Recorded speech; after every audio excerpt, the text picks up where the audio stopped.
शुभाशुभ फलैरेवं मोक्षसे कर्म बंधनैः संन्यास योग युक्तात्मा विमुक्तो मामुपैष्यसि.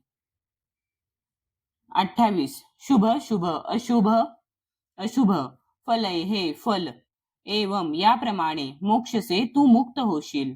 कर्म कर्माच्या बंधनय हे बंधनातून संन्यास संन्यासाच्या योग योग युक्त आत्मा मन दृढपणे युक्त झाल्यावर विमुक्त हा मुक्त झालेला माम मला उपैष्यसी तू प्राप्त होशील.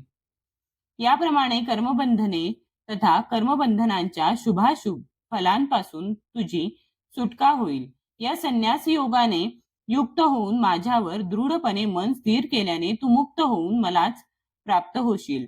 तात्पर्य: ज्येष्ठांच्या मार्गदर्शनाखाली जो कृष्ण भावना भावित कर्म करतो त्याला युक्त असे म्हटले जाते. पारिभाषिक शब्दामध्ये यालाच युक्त वैराग्य असे म्हटले जाते आणि याचे वर्णन श्रील रूप गोस्वामी पुढील प्रमाणे करतात. अनासक्तस्य विषयान्यथा हमुपयुज्यतः निर्बंधः कृष्ण संबंधे युक्तम वैराग्यमुच्यते. भक्तिरसामृत सिंधू 2.255. श्रील रूप गोस्वामी म्हणतात की जोपर्यंत आपण या भौतिक जगतात आहोत तोपर्यंत आपल्याला कर्म हे करावेच लागते. आपण कर्म करणे पूर्णपणे थांबवू शकत नाही. म्हणून जर आपण कर्म केले आणि त्याचे फळ श्रीकृष्णांना अर्पण केले तर त्याला युक्त वैराग्य असे म्हटले जाते.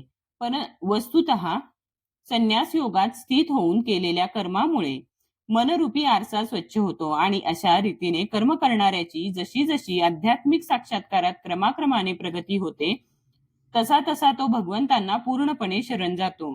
शेवटी तो मुक्त होतो आणि या मुक्तीचेही विशेष करून वर्णन करण्यात आले आहे. अशा मुक्तीमुळे तो ब्रह्मज्योतीमध्ये विलीन होत नाही तर तो भगवत धामात प्रवेश करतो. या गोष्टीचा या श्लोकात स्पष्ट उल्लेख करण्यात आला आहे. या गोष्टीचा या श्लोकात स्पष्ट उल्लेख करण्यात आला आहे. माम उपैष्यसी तो माझ्याकडे येतो म्हणजेच तो भगवत धामात परत जातो. मुक्तीच्या 5 विविध अवस्था आहेत आणि या ठिकाणी निर्देशित केल्याप्रमाणे ज्या भक्ताने भगवंतांच्या मार्गदर्शनानुसार आपले संपूर्ण जीवन व्यतीत केले आहे तो अशा स्थितीप्रत येऊन पोहोचला आहे की देह त्यागानंतर तो भगवत धामात परत जातो आणि भगवंतांच्या प्रत्यक्ष सानिध्यात रममाण होतो. भगवंतांच्या सेवेत आपले जीवन समर्पित करण्याव्यतिरिक्त ज्याला इतर कोणत्याही गोष्टीत आसक्ती नाही तोच वास्तविक संन्यासी होय. असा मनुष्य भगवंतांच्या इच्छेवर पूर्णपणे अवलंबून असतो आणि तो स्वतःला भगवंतांचा शाश्वत दास समजतो. म्हणून तो जे काही करतो ते भगवंतांना संतुष्ट करण्याकरिताच आणि भगवत सेवेप्रित्यर्थ करतो. वेदोक्त विहित कर्मे आणि सकाम कर्म करण्याची त्याला मुळीच इच्छा नसते. सामान्य जन वेदोक्त नियत कर्मांचे पालन करण्यास बांधील आहेत. परंतु भगवंतांच्या सेवेमध्ये पूर्णपणे संलग्न झालेला शुद्ध भक्त जरी कधी कधी वेदोक्त नियत कर्मांचे उल्लंघन करीत असल्याचे दिसले तरी वस्तुतः तो नियमांचे उल्लंघन करीत नसतो. यास्तव वैष्णव आचार्यांनी म्हटले आहे की अत्यंत बुद्धिमान मनुष्याला सुद्धा शुद्ध भक्ताच्या क्रियामुद्रांचे आकलन होऊ शकत नाही. तंतोतंत शब्द असे आहेत. तौर वाक्य क्रिया मुद्रा विज्ञेह ना बुझय. चैतन्य चरितामृत मध्य 23.39.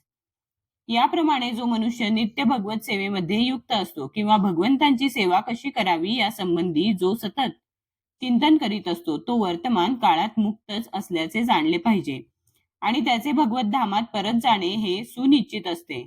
ज्याप्रमाणे श्रीकृष्ण गुरुदोष विवेचनांच्या पलीकडे आहेत त्याचप्रमाणे शुद्ध भक्तही गुणदोष विवेचना पलीकडे असतो.